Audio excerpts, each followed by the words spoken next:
안녕하십니까. 청소년 상담사 상급 기출문제 풀이 들어갑니다. 이번 시간에는 제2교시 제2과목 선택과목 중에 청소년 수련활동론하고 청소년 이해론이 있는데, 저희 나눔복지교군에서는 청소년 이해론을 선택을 해서 교재도 출간하고 강의도 해드리고 있습니다.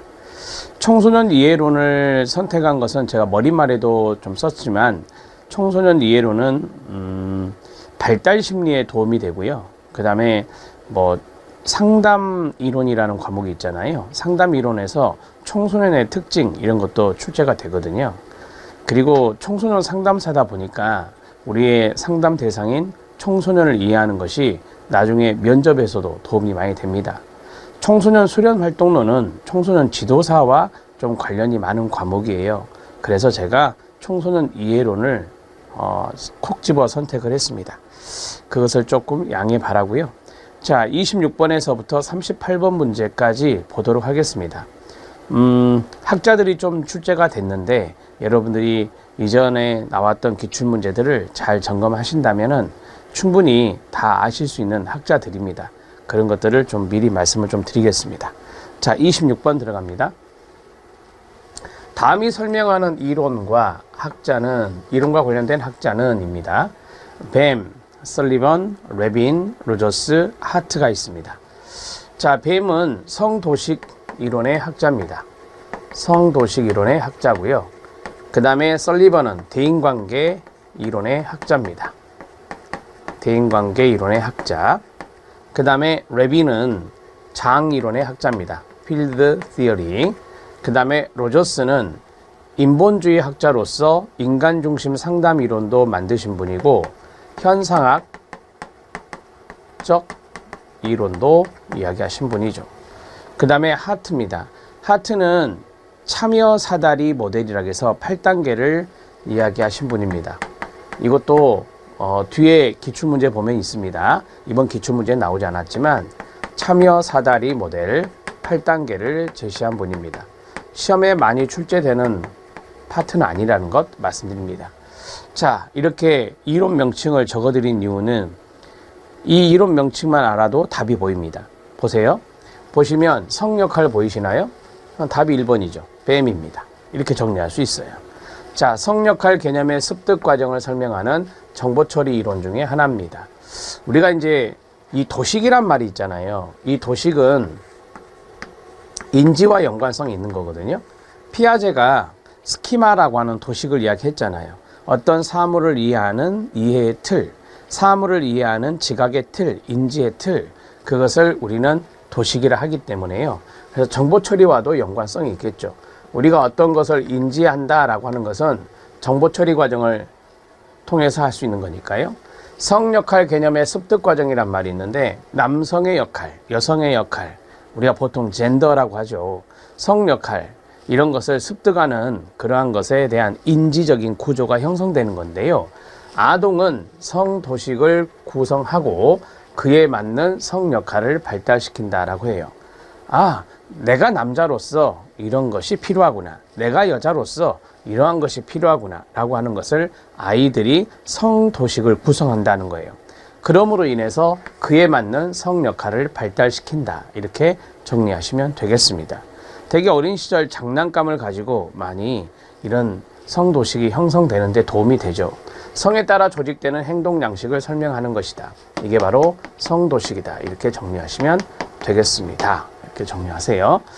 자, 그 다음에 성역할이란 것도 나왔죠. 성도식, 성역할, 이런 것을 강조하는 게 뱀이라는 학자의 성도식 이론입니다. 이 정도 하시면 돼요. 답은 1번입니다. 자, 27번 문제에 들어가겠습니다.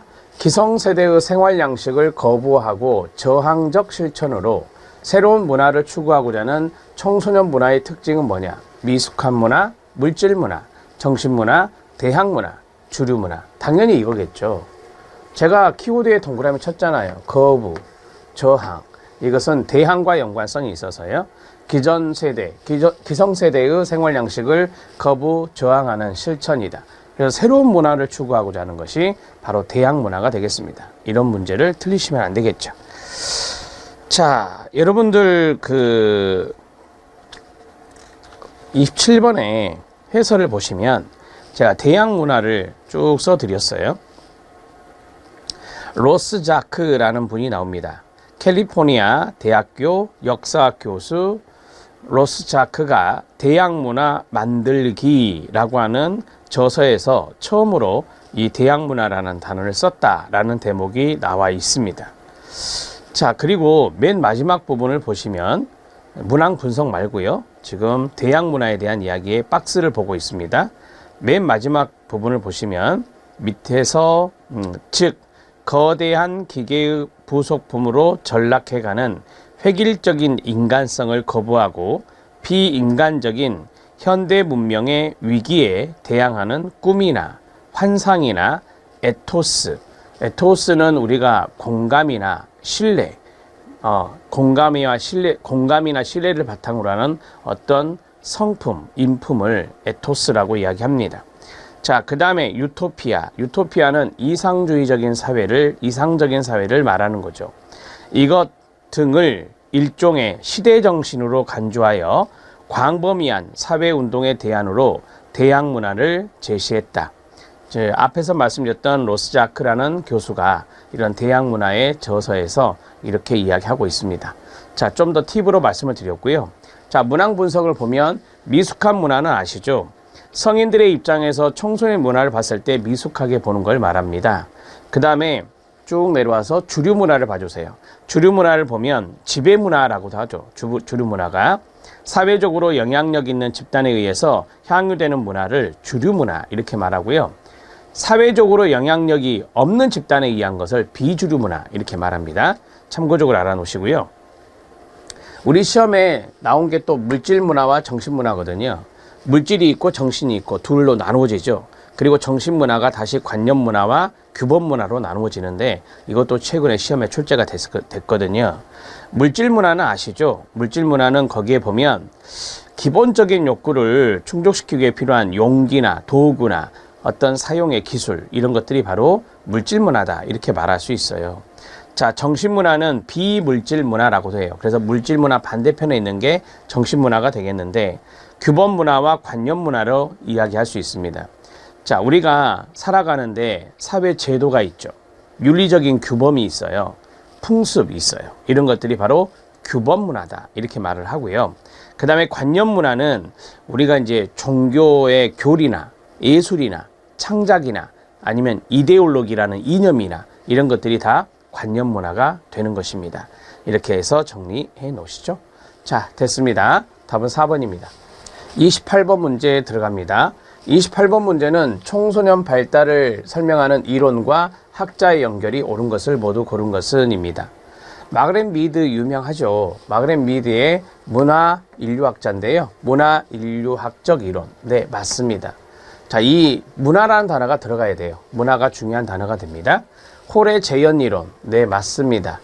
자, 그 다음에 에릭슨은 생태학적 이론 아니죠. 생태학적 이론은 여러분들이 많이 아시는 브론펜 브레너입니다. 브론펜 브레너. 자, 브론펜 브레너의 5가지 책이 아시죠? 그것도 시험에 많이 나오죠. 발달 심리에도 나오고. 에릭슨은 뭐예요? 심리사회 이론입니다. 에릭슨은 심리사회 이론이다. 이렇게 정리하시면 되고요. 게젤의 성숙 이론 맞습니까? 네, 맞습니다. 보시면 발달 심리에서 다 이야기하는 분들이에요. 그래서 이렇게 발달 심리랑 연결이 많이 되기 때문에 청소년 이해론이 도움이 많이 됩니다. 기억, 니은, 리을 답은 3번이 답이 되겠습니다. 자, 해설을 아주 장황하게 넣어드렸어요. 한 사람 한 사람씩 다 설명해 드렸는데 자, 문항 분석을 봐주시기 바랍니다. 미드의 문화 인류학적 이론을 봐주세요. 마그렛 미드는 미국의 문화 인류학자로서 사모아, 뉴기니, 발리섬 등의 현장 조사를 나가서 원주민들과 함께 생활합니다. 이분이 주로 봤던 것이 청소년기의 문제하고 청소년기의 그 성행동에 대한 이론 이런 것들을 많이 연구하신 분이거든요. 그래서 청소년의 성행동이 문화적인 영향을 많이 받더라. 그래서 문화라는 것이 상당히 중요한 단어라고 제가 말씀을 드렸잖아요. 그 다음에 이제 홀의 재현 이론을 봐주세요. 홀의 재현 이론은 이분은 유아기, 아동기, 전 청소년기, 청소년기 이렇게 나누었거든요. 이렇게 나눴는데 각 단계가 인류의 발달 있잖아요. 인류의 발달의 진화적인 역사와 비슷하다. 그것을 재현하는 것 같다. 라고 해서 재현이론이다. 이렇게 말을 합니다. 스탠리 홀 유명하죠. 이분이 질풍노도의 시기, 제2의 탄생이라는 단어로 청소년기를 이야기하고 있는데요. 자, 거기 중간 지점에 보면 밑줄 친 부분을 봐주세요. 각 개인의 발달 과정이, 이게 4단계인데 발달 과정이 인류 발달의 진화적 역사를 재현하고 있다는 재현 이론을 제안하였습니다. 홀은 인간의 발달을 유아기, 아동기, 전 청소년기, 청소년기 4단계로 구분했는데, 자, 유아기 때 기어다니잖아요. 기어다니는 것은 인간이 4발을 사용하던 무렵에 동물적 시대를 반복한 것이다. 지금부터는 인류의 역사의 발달 순서를 봐야 돼. 인류의 발달을 보면 돼요. 처음에 유아기 때는 4발로 하니까 동물적 시대를 반복한 것이고, 아동기는 5세에서 8세까지인데요. 이 시기인데 인류가 고기잡이와 사냥의 수렵 활동을 하던 시대를 재현했다라고 하는 것이고요. 전 청소년기가 9세에서 13세경인데요. 이때는 훈련과 연습을 하는데 가장 적절한 시기로서 읽기, 쓰기, 세마기 등의 여러 가지 기술을 익히는 시기죠. 초등학교 들어갔잖아요. 수천 년 전에 원시시대의 단조로운 삶을 반영한 것이라고 본 겁니다. 마지막 청소년기가 15세경인데요. 15세경에 시작해서 대학생 끝나는 무렵 22세에서 25세까지의 시기로 인류가 현대 문명 시대로 접어드는 때를 반영한다라고 해요. 그래서 좋은 이 시기를 제2의 탄생기로 보고 다양한 급격한 변화가 나타나게 된다고 볼 수 있습니다. 다양한 문명의 시기가, 다양한 문명 시대가 바로 청소년기다. 이렇게 이야기하고 있죠. 그래서 이때는 그렇습니다. 제2의 탄생이다. 원시 시대에서 이쪽으로 넘어왔기 때문에. 자, 이해되셨나요? 그래서 재현 이론이다. 이렇게 말합니다. 계절의 성숙 이론입니다. 계절의 성숙 이론은 유전적인 부분, 선천적인 부분을 강조하는 거죠. 왜? 성숙이라는 개념이 유전인자에 의해서 성숙되는 것이니까. 자, 계절은 인간에게 새롭게 나타나는 행동은 학습에 의해서가 아니다. 그게 아니라 유전적인 성숙의 결과다라고 해서 성숙 이론을 주장했는데요. 타고난 유전적 요인에 의해서 아동의 성장과 발달이 결정된다라고 생각했던 분이 게젤입니다. 이렇게 해서 정리해 놓으시죠. 설명도 좀 해드려야 여러분들이 다음에 이런 문제가 나올 때 대비할 수 있습니다. 자, 이제 29번 문제 들어갑니다. 도덕성 발달 이론입니다. 도덕성과 연관된 것도 발달 심리에서 다 배우시죠. 자, 피아제에 따르면 청소년기는 타율적 도덕성 단계, 땡, 아니죠, 당연히. 자, 우리가 타자 이렇게 외우시죠. 타율적 도덕성과 자율적 도덕성, 여기에 나이는 10살을 기준으로 한다고 보시면 돼요. 10살 이전, 10살 이후거든요. 그러면 당연히 청소년기 때는 자율적 도덕성, 상대적 도덕성이죠. 자율적 도덕성이 상대적 도덕성 시기예요. 상대적 도덕성. 피아제가 이야기한 겁니다. 자, 1번이 답이네요. 2번 지문. 콜버그의 도덕성 발달 이론에 따르면 4단계가 뭐죠? 네, 법과 질서 지향 맞나요? 네, 맞습니다. 어떻게 외우고 계세요? 벌욕, 대법, 계보. 벌욕, 대법, 계보. 여기 있잖아요. 4단계. 법과 질서. 자, 그 다음에 길리건입니다. 미국의 여성 윤리학자 콜버그의 이론에 대해서 지적을 하고, 자, 배려 지향적 도덕성 이론을 제시했습니다. 여성의 도덕성을 배려 지향이다. 이렇게 이야기하고 있죠. 여성의 도덕성을 바로 배려 지향적 도덕성이다. 이렇게 말하고 있어요. 자, 길리건은 남성의 도덕성은 정의 지향이다. justice, 정의 지향이다. 이렇게도 이야기했습니다. 자, 이거는 CF. 자, 그 다음에 반두라는 도덕적 행동 발달을 사회학습 이론으로 설명할 수 있죠. 자, 도덕적인 행동 발달을 사회학습 이론의 중요한 포인트가 관찰학습이죠. 관찰학습. 자, 타인을 관찰해서 도덕적인 행동의 발달이 일어날 수 있다. 반두라입니다. 프로이트는 도덕성과 연관성 있는 게 뭐죠? 초자아죠. 초자아는 도덕의 원리, 완전의 원리죠. 도덕의 원리, 완전의 원리. 이것을 강조했던 것이 바로 프로이드입니다. 자, 우리가 상을 받기도 하고 벌을 받기도 하죠. 상을 받으면 이 상을 추구하게 돼서 완전의 원리가 되고, 우리가 벌을 받게 되면 양심의 가책을 느끼죠. 그래서 이게 도덕의 원리가 되는 겁니다. 그래서 두 가지로 정리하시면 됩니다. 초자의 발현을 통해서 이루어진다. 프로이트 맞습니다. 답은 1번이었습니다. 자, 진로 이론 들어가도록 하겠습니다. 청소년 진로가 있기 때문에 이 진로 이론이 한두 문제 정도 출제가 돼요. 자, 홀랜드가 있습니다. 긴즈버그가 있고요. 그 다음에 수퍼가 있고요. 로우가 있습니다. 좀 생소하시죠? 발달심리 이런 분들은 안 나오니까. 그런데 최근에 기출 나왔던 것들을 쭉 살피시면 돼요. 기출 나온 것에서 좀 정리하고 있으니까요. 자, 옳은 것을 모두 고른 것은입니다. 자, 홀랜드는 성격 특성에 적합한 직업을 선택했을 때 성공 가능성이 높다고 하였다. 네, 맞습니다. 자, 예를 하나 들게요. 이분이 이건 좀 깊이 있는 건데, 현실형, 탐구형, 예술형, 사회형, 진취형, 관습형. 저는 이렇게 외우거든요. 6가지 성격을 이야기했어요. 6가지 성격을 이야기했어요. 지금 성격 특성이 나와서 말씀드린 거예요. 현실형, 탐구형, 예술형, 사회형, 진취형, 이제 관습형인데, 우리 상담사는 여기에요. 사회형이 있는데, 사회형이 적합한 직업이 뭐냐면 상담사거든요. 상담사.